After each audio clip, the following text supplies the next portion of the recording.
Good afternoon. We were dealing with the part Preamble, Fundamental Rights and Fundamental Duties, in which earlier in the last lecture we have seen that fundamental rights, in which right to equality, and now we have to move towards right to freedom. Protection of certain rights regarding freedom of speech.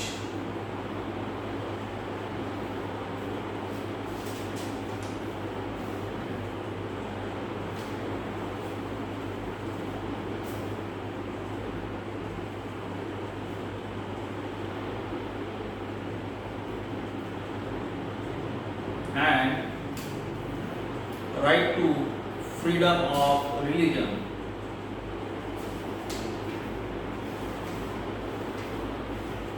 Where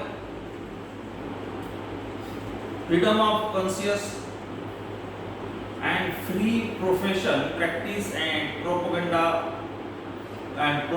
propagation of religion, subject to public order, morality and health, and to the other provisions of this part, all persons are equally entitled to freedom of conscience and the right freely to profess, practice and propagate religion.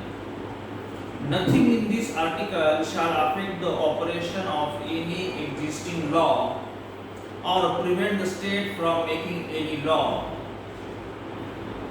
regulating or restricting any economic, financial, political or other secular activity which may be associated with religious practice,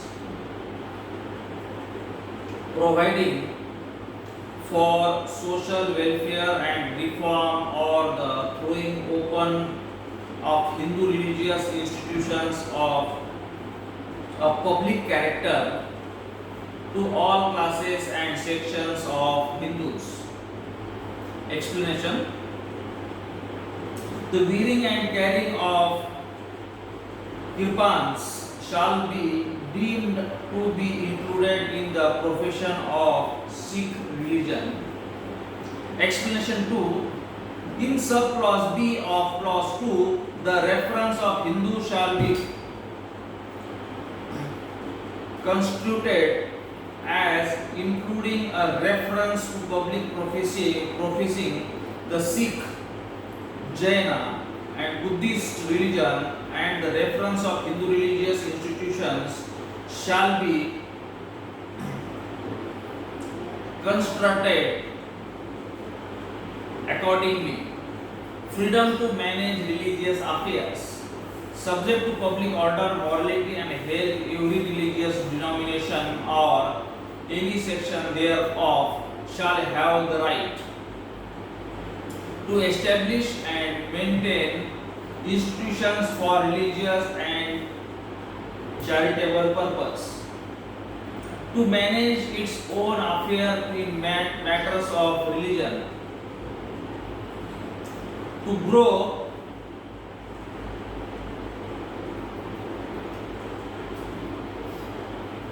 to manage its own affairs in matters of religion, to own and acquire movable and immovable property.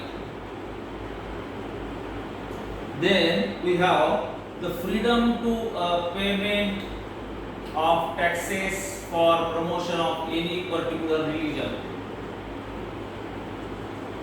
Here, for the promotion of any particular religion, no person shall be compelled to pay any taxes, the proceeds of which are specifically appropriated in payment of expenses for the promotion or maintenance of any particular religion or religious denomination. Freedom as to all attendance at religious instruction or religious worship in certain educational institution. No religious institution shall be provided in any educational institution wholly maintained out of state funds. Nothing in clause 1 shall apply to an educational institution which is administered by the state but has been established under any endowment or trust which requires that religious instruction shall be imparted in such institution. No person attending any educational institution recognized by the state or receiving aid out of state funds shall be required to take part in any religious instruction that may be imparted in such institution or to attend any religious worship that may be conducted in such institutions or in any premises be conducted in such institution or in any premises attached thereof unless such person or if such person is a minor or his guardian has given his consent thereto. Then we have the another point, that is of the cultural and educational rights. Here any section of the citizens residing in the territory of India or any part of India thereof having a distinct language, script or culture of its own shall have the right to conserve the same. Means any person from any state of India can practice his religion and culture. No citizen shall be denied admission into any educational institution maintained by the state or receiving aid out of state funds on grounds only of religion, race, caste, language or any of them. Then the another point is the right of minority.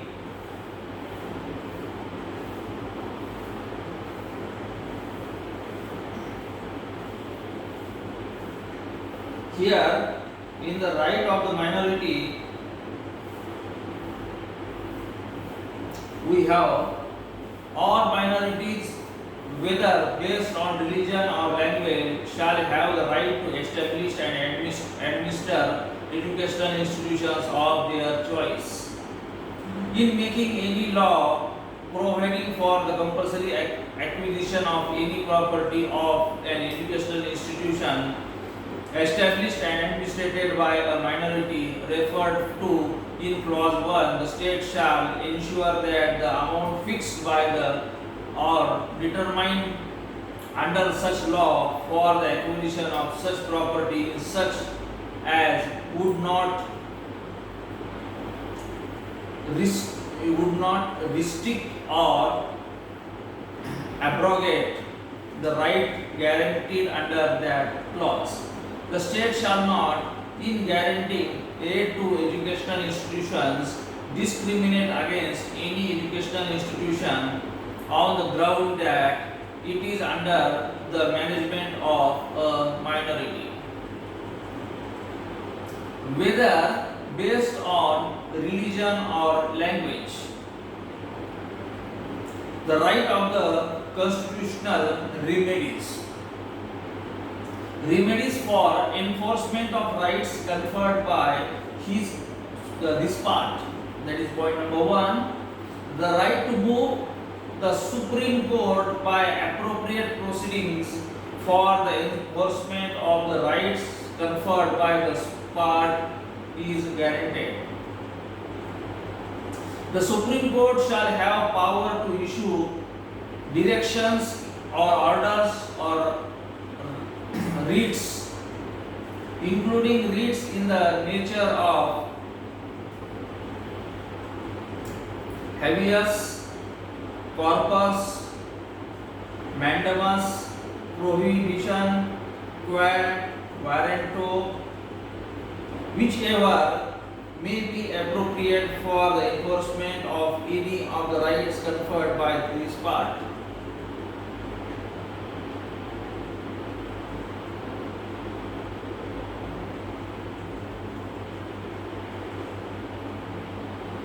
Here these words are used as habeas corpus, mandamus, prohibition, which is that some of the Latin words are there. Habeas corpus means a judge orders to bring a prisoner into court to decide whether the prisoner's detention is lawful.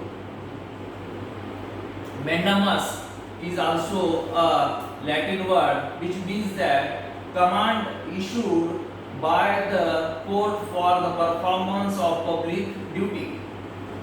Then the prohibition, that is the writ of the prohibition, is normally issued when inferior court or tribunal court